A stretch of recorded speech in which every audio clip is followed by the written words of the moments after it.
hello everyone. How are you? There's my husband's gonna be like, hello everyone. How are you? He likes the intro. How are you? How is everybody? It is Tuesday, 7:30 p.m. Central Standard Time, and this is the TERRAN Lamp Show, episode number 57. 57. Thank you so much for joining me today. Remember, if you have a story, and we know you do, I would love to have you right here on the show. If you know someone who has a story, and we know you know people who have a story, I'd love to have them on the show as well. This is the TERRAN Lamp Show, episode number 57. We are here every week, 7:30 p.m. Central Standard Time, to learn about someone's journey. This show is about positivity, it's about love, and it's about learning. So I look forward to having you every week. Well, I think I'm going to start doing my little self-care weeks. So I'm going, but you'll know when those are, because I'll post those. But pretty much every week we'll be here, 7:30 p.m. Central Standard Time, listening to someone's story, sharing. And like I said, it's about positivity and love. Tuesdays, 7:30 p.m. Central Standard Time. All right, I see our guest is here, Miss Cynthia. Let me wave to a few people here that are on. So let me see, let me get Cynthia in. Let's see.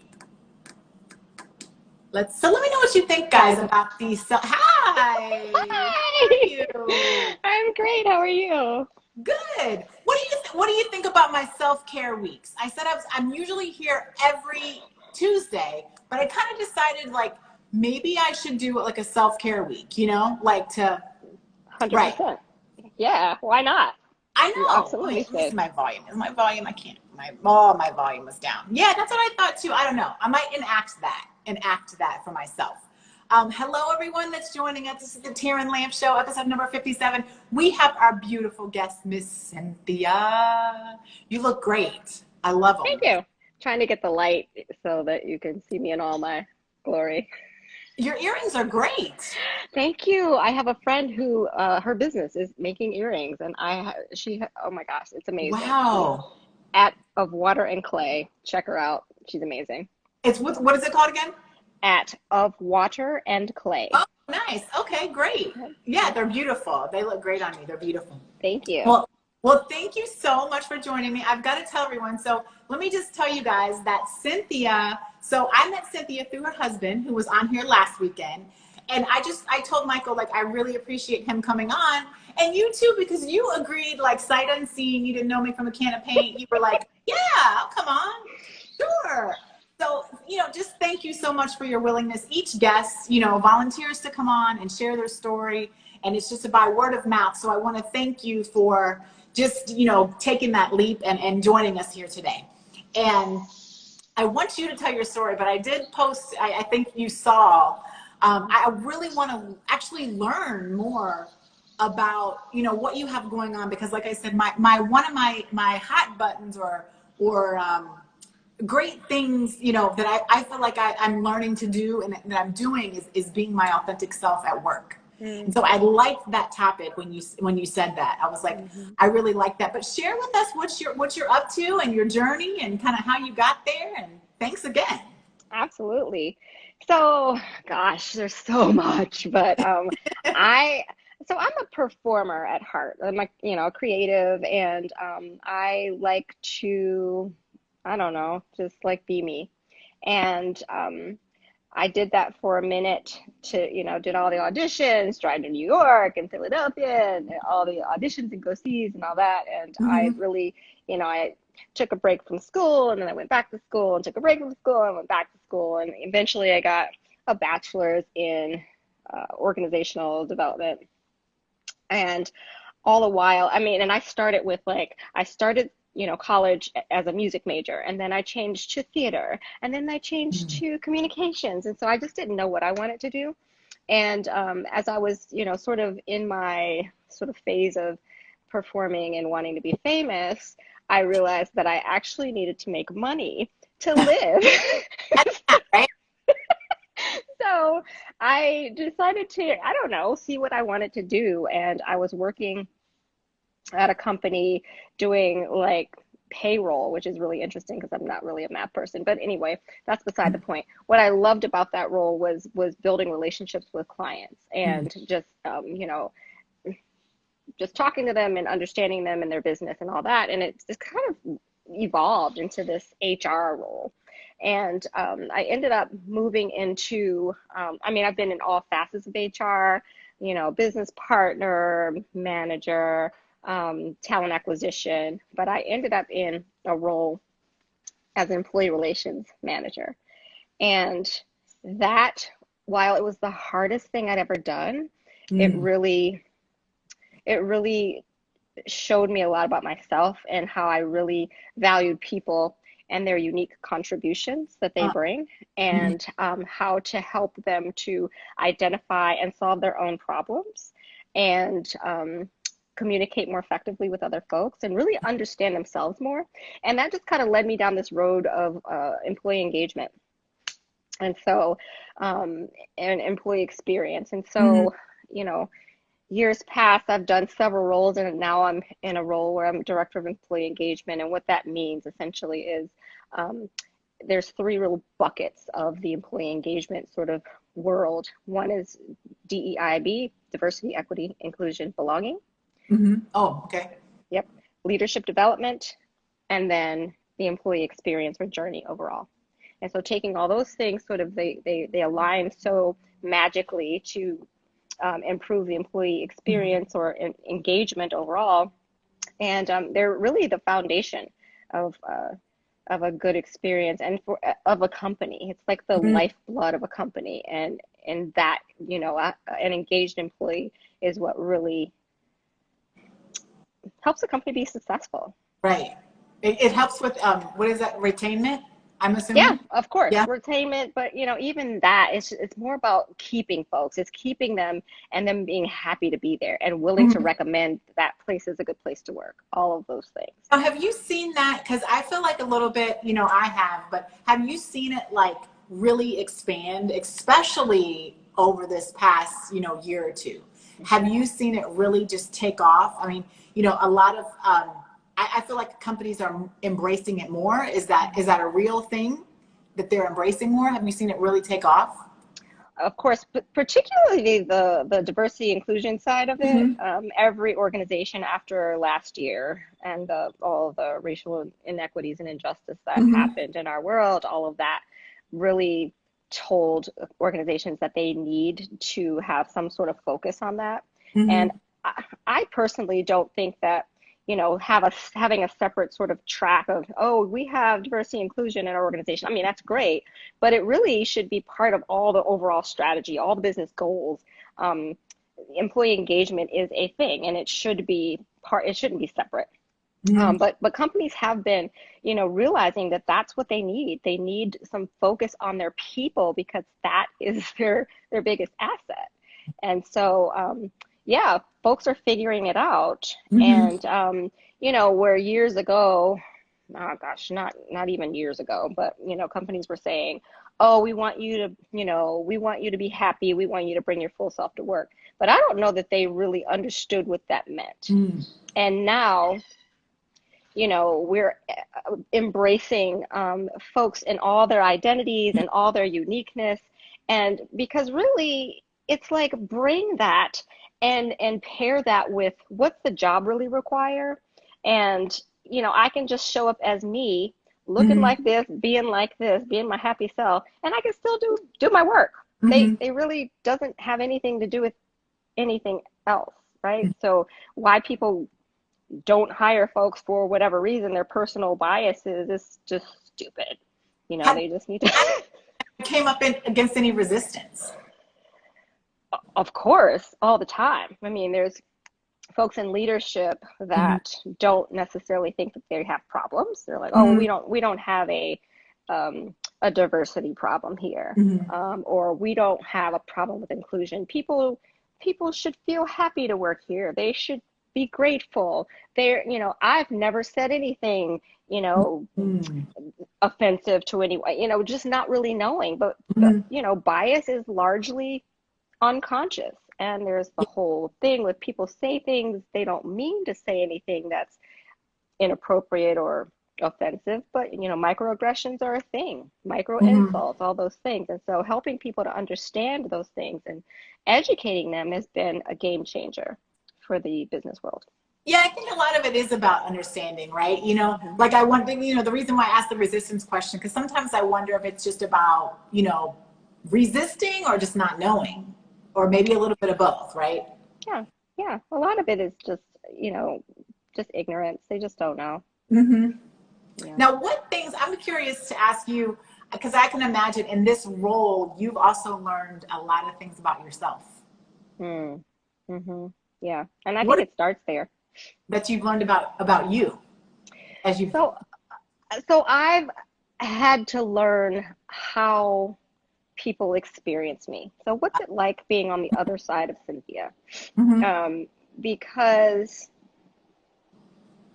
I could have a conversation with someone and they take something completely different from it than what I intended. I had to learn how to approach folks in a way that they could Hmm. hear me or receive me. And instead of just showing up like, I don't care, this is just who I am and blah, blah, blah. Well, I think that being self aware and understanding, I'm not being someone different, but Hmm. I am taking the opportunity to seek first to understand the other person. So I understand myself first and Hmm. knowing what I need and knowing how I like to be communicated with and that sort of thing. Then I take it a step further and really seek to understand other people, Right.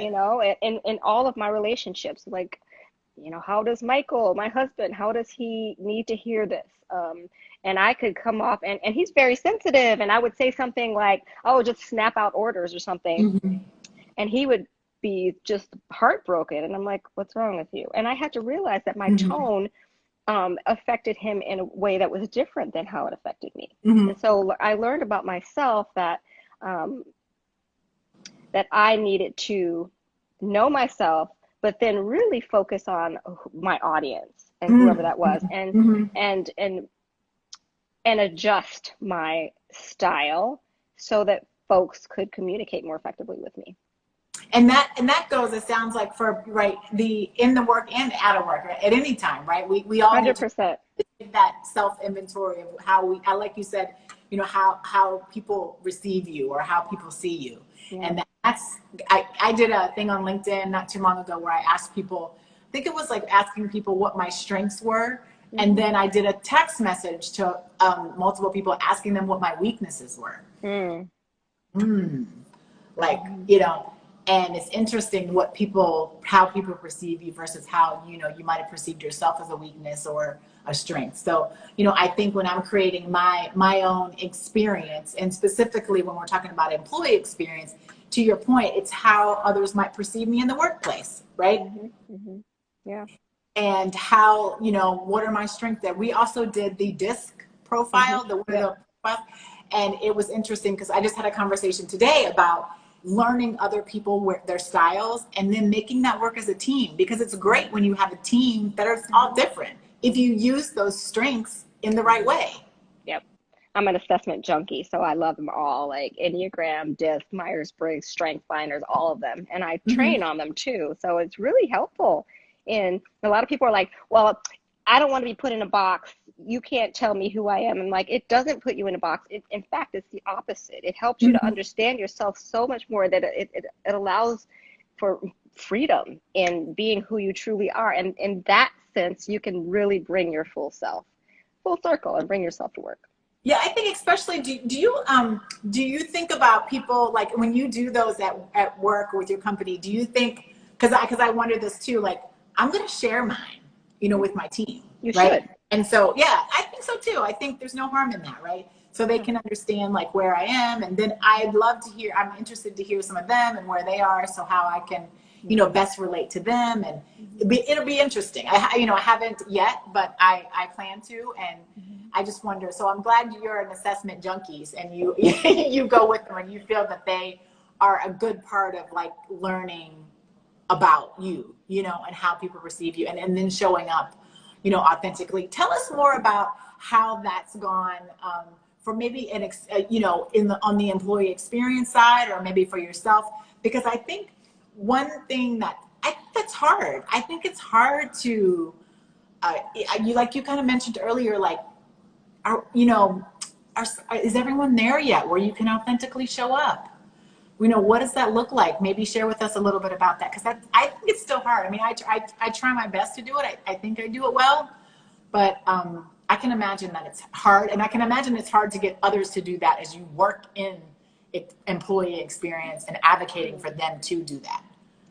Yeah, I think once people realize, you know, we're all so very different, and that's the beauty in learning more about yourself, because when you access that knowledge about yourself, it can help you to communicate to other folks what you need.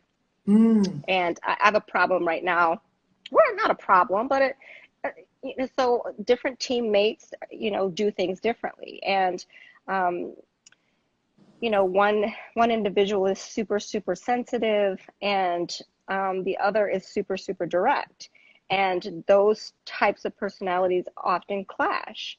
And, you know, I'm talking to the one, and I said, you know, you really need to look at yourself. You're very sensitive, and you might take something in a way, you know, the other individual says something, and I'm just like, okay, cool. It's all good. I know where you stand. And this other individual is like sulking, crying, just, you know, losing her shit because she just can't handle, you know, that he just attacked me. And, you know, you need to know that about yourself, that you need a certain type of communication so that you could share that. Like, listen, when you say this to me in that way, it makes me shut down and not want to communicate with you. And so when they're able to have conversations, sharing what it is they need, you garner respect from the other person. You know, it allows, vulnerability is a thing. And in the workplace, we're afraid of vulnerability. And, you know, vulnerability doesn't mean, you know, crying all over the place and being a blubbering mess. Sometimes that is what that means. But most of the time it's just, you know, being your authentic self, to telling your truth, and in a respectful way, of course, but sharing your truth so others know, because they don't know, they can't read your mind. You know, you got to just like say what you need, you know, and then others can be more free in sharing their you know, needs as well. Like, oh, I didn't realize that. Oh, I'm sorry. Thank you for sharing with me. And that's how it happened on the team. Oh, I didn't realize that was not my intent. This is what I meant. And so they can communicate more effectively. They still struggle, but there's an understanding. And when you allow yourself to storm a little bit with somebody and sort of get into it with them, it kind of helps you to pull back those layers, rips the band-aids off, and really builds trust, which enables folks to deepen their relationships. Yeah. And trust is so important, you know, like we think it's just, clearly it's important in our personal lives, but you know, it's also important in our professional, it's clearly important in our personal life, but it's also important in our professional life. Because it's all relationships. It's all relationships. It's just work relationships, school relationships, church relationships, home relationships. It's all a relationship. Right. But this may be, I'm thinking about this because I actually had a conversation about this question and looked it up, and then I saw this diagram on social media about it. And I've had this asked to me, so it may be simple, it may be complicated, I don't know, but I feel like I have an expert on the line, so I'm going to ask you. Diversity, equity, inclusion, belonging. Give us the one-liner definition, or, you know, like what is one versus the question I got was, what's the difference, right? And so I think that's a good question. I thought that was a good question. Like I said, for myself, I looked it up and I saw a diagram, but I just think about viewers listening that might have that question, like What's the difference between all of those? Sure. And there's also justice and fairness, and it goes on and on and on. But diversity is essentially, when we think about diversity, we think about representation, like, Mm-hmm. different groups of folks showing up differently. So that could be gender, it could be, race, ethnicity, it could be differently abled folks, it could be veterans, anything that makes us unique, Mm-hmm. particularly in the way we show up. Um, Equity is allowing everyone, it's not treating everyone the same, but it's allowing everyone equal opportunity for Okay. access. Okay. Um, Inclusion is an action. Okay. It's the Mm. things that we do to help I people like. to experience a sense of belonging. So inclusion and belonging, a lot of people think are the same, but they're not. Inclusion is the action. Belonging is the feeling that results from the action. I like that. Inclusion is an action. Hmm. Belonging is the feeling that results from the action of inclusion. That's what I think. I mean, other people might have other Mhm. definitions, but that's how I view them. No, I think it makes sense. But I think a lot of people, like you said, think they're the same or get them kind of mixed up, and Hmm. you're not really sure which one is which and where to put each one. So I just wanted for people to hear that from, like I said, I feel like I had an expert on the line. So if I get asked the question again, I can replay this live, and there we go. We have There it you all. have it. So you kind of talked about it's evolved. Everything is coming around. You've kind of talked about you have been met with resistance. What advice would you give someone who's like, because there's a lot of what's the word I'm looking for? A lot of opportunity out there for someone to do diversity and inclusion or Hmm. be a part of it. So what advice would you give someone who's considering it? Because I feel like it's like, um, I don't want, I don't mean this. I don't know how else to say it, but it's popular, right? It But is. is it meant for everybody? Hmm. So what Well, would you give someone who says, you know what, I want to try to be in this space? I would say maybe find opportunities to get involved. So if you're already in the Mm, workplace, for example, talk to the folks in that are working in that area, maybe from the people team. mm-hmm, It's not always owned by the people team, but find other people and talk to them. Just interview them, ask questions. Maybe people that somebody through someone else, make connections. It's really not easy to break into it if you haven't done similar work, or it's just like, you know human resources. You mm-hmm. can't just do that. You could, but you may not do it well because there's so many legalities and all that people don't realize that they need to Right. know. Yeah. But talk to people, just ask questions, and maybe try to volunteer, or um, learn, read, Mm-hmm. listen to podcasts. um, just fill your brain with lots of knowledge, and see if you can make connections and meet people and tell them that what your intent is. And a lot of times somebody knows somebody that knows somebody that needs something that you can help with, and then you can Mm-hmm. just start building your resume that way.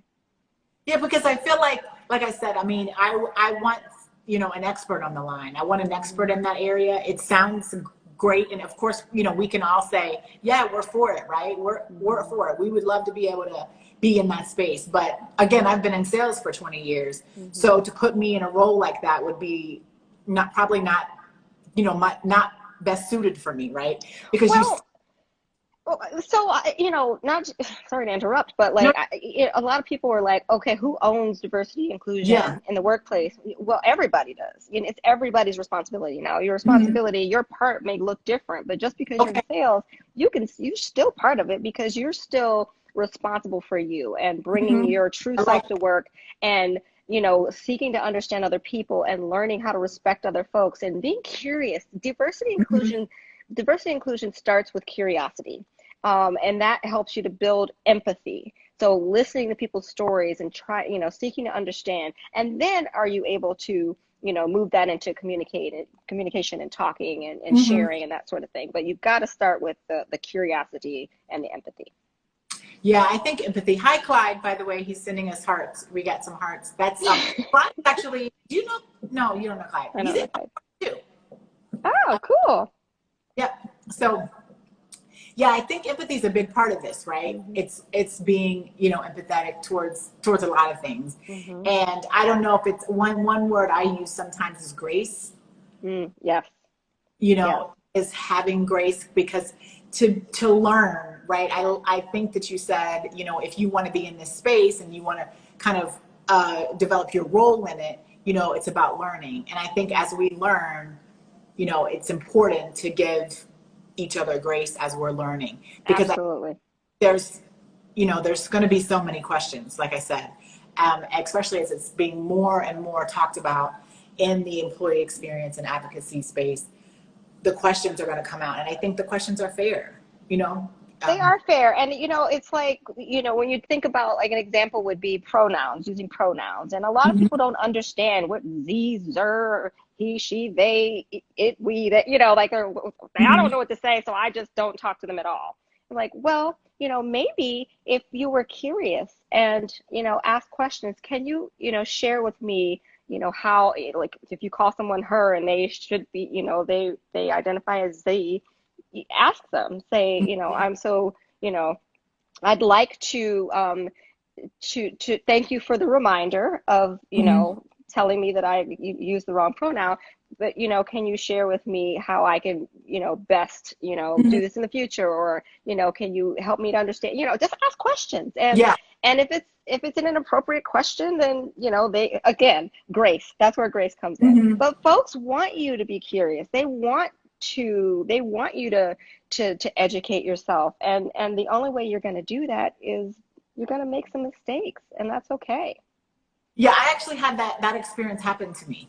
Hmm. And I was so thankful that I had broached it in the beginning and said, hey, help me Yep, understand, that's you right. know.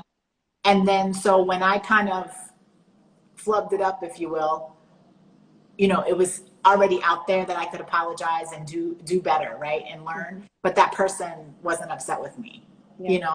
And you know, I had called a couple people and said what, you know, that I know, and said, well, what is the right thing to do? And I felt so much better just by learning Yeah, that, and by, absolutely. you know, like you said, shutting down and saying, I'm not going to learn that. I'm not going to know that. That's not it. That's not me. And that's not being authentically me, number Hmm. one.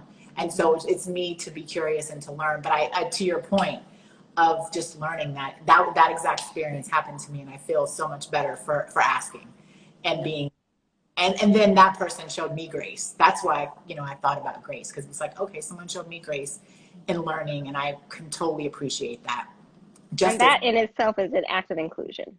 mhm, You know, you did it, mhm. and because of it, you establish this sense of, okay, I'm okay, and we're okay. And, I Yeah, feel like, right? I gained someone new in my life and I learned. yep, So, you know, so that was great.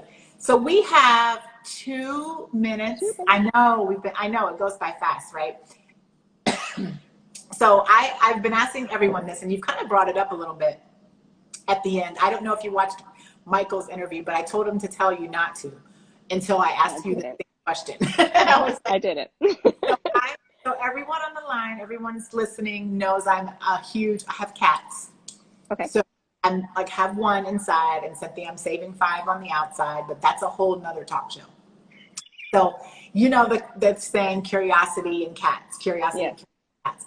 So I want to know one thing, and it can be personal or professional, that you are curious about. Hmm.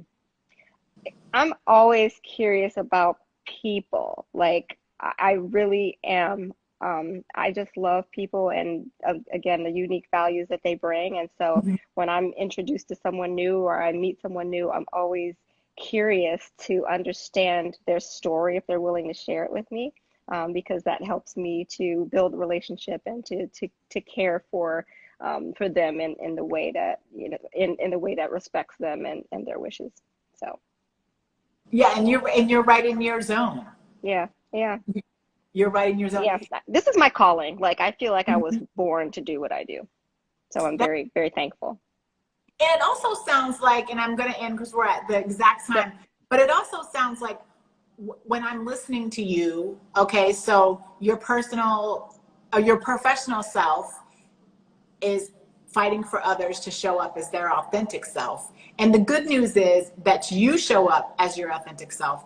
And I feel like I'm grateful to have this too. Our personal and professional world are authentically us. Yes. Yes. And that is a complete blessing. I mean, I wish that for everyone. I wish the opportunity to show up in life, in both sides of your life and all life, as your authentic self. So I want to thank you again for coming on. I'm going to reach out to you in just a second. So for those who are watching or who are going to watch this interview, it is going to be posted. I'm going to send it to Cynthia. She's going to have it on her page as well. I'm also going to put it on YouTube. I'm going to put it on our IG Lives.